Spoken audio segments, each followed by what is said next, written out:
Yes నేను ready. నేను కూడా రెడీ. బయటికి వెళ్తుంది నేను కదా. నేను కూడా వెళ్తున్నాను డ్యూటీకి. డ్యూటీకా? ఇంట్లో ఖాళీగా కూర్చుంటే బోర్ కొడుతుందని టెలిఫోన్ ఇంటర్వ్యూ అటెండ్ చేశాను. జాబ్ వచ్చింది. సర్ప్రైజింగ్ గా ఉంటుందని మీకు బయలుదేరే ముందు చెప్తున్నాను. అంటే బరువు తగ్గిస్తున్నావు అన్నమాట. పంచుకుంటున్నాను. బెస్ట్ ఆఫ్ లక్ చెప్పరా? Best of luck. Thank you. Time అవుతుంది, పదండి. బయలుదేరు. అన్నట్టు ఇవాళ కీర్తి వస్తుంది, గుర్తుందిగా? అన్నీ గుర్తున్నాయి.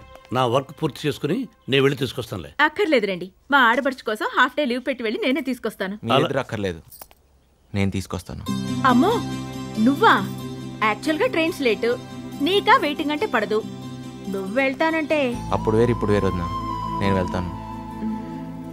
మీరు ముందు నడుస్తుండండి, నేను వచ్చేస్తాను. పదండి. నీకు బస్ ఎక్కడం అలవాట్లేదు, కొంచెం కష్టంగానే ఉంటుంది. ఇదిగో ఈ డబ్బు తీసుకుని ఆటోలో వెళ్ళి ఆటోలో తీసుకొచ్చేయి.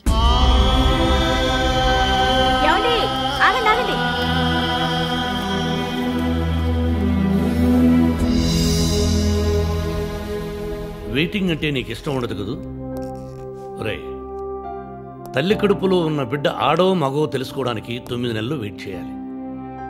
ఆ బిడ్డ భవిష్యత్తు ఎలా ఉంటుందో తెలుసుకోవడానికి 25 సంవత్సరాలు వెయిట్ చేయాలి. ఒక లక్ష్యం కోసం పోరాడే వ్యక్తి ఆ లక్ష్యం నెరవేరాలంటే ఒక్కొక్కసారి జీవితకాలం వెయిట్ చేయాల్సి వస్తుంది. Waiting is a part of life.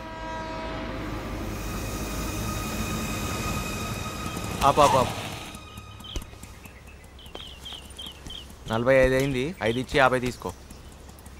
నువ్వు చేంజ్ అడుగుతున్నావా? నువ్వు పదా ఇవ్వు. ఏంట్రా అన్నయ్య ఇక్కడికి తీసుకొచ్చావేంటి? నువ్వు లోపలికి వెళ్ళు.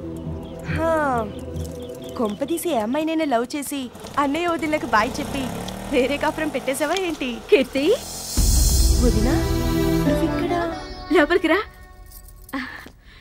ఎలా ఉన్నా? ఊటీలో బాగానే ఉన్నాను. స్టేషన్లో దిగినప్పటి నుంచే కన్ఫ్యూజన్లో ఉన్నాను. ఇది మనిల్లే. మనిల్లా? అవును. అవన్నీ తర్వాత. ముందు వేడి నీళ్ళు పెట్టాను, వెళ్ళి స్నానం చేసిరా. అసలు మనిల్లో వదిలేసి ఇక్కడ ఉండడం ఏంటి? పెద్దన్నయ్య ఎక్కడా? నాకేం అర్థం కావట్లేదు వదినా. అన్నయ్యకి బిజినెస్ లో కొంచెం లాస్ వచ్చింది అంతే. ఇంకొన్ని రోజుల్లో పికప్ అయిపోతారు. నీకు ఊటీ కాలేజీలో ఫీజులు అవి కష్టం కదా, అందుకే ఇక్కడ మాతో సరదాగా ఉండి చదువుకుంటామని పిలిపించాం. నువ్వేం వరీ కాకుండా కూల్ గా వెళ్ళి స్నానం చేసిరా. వెళ్ళు.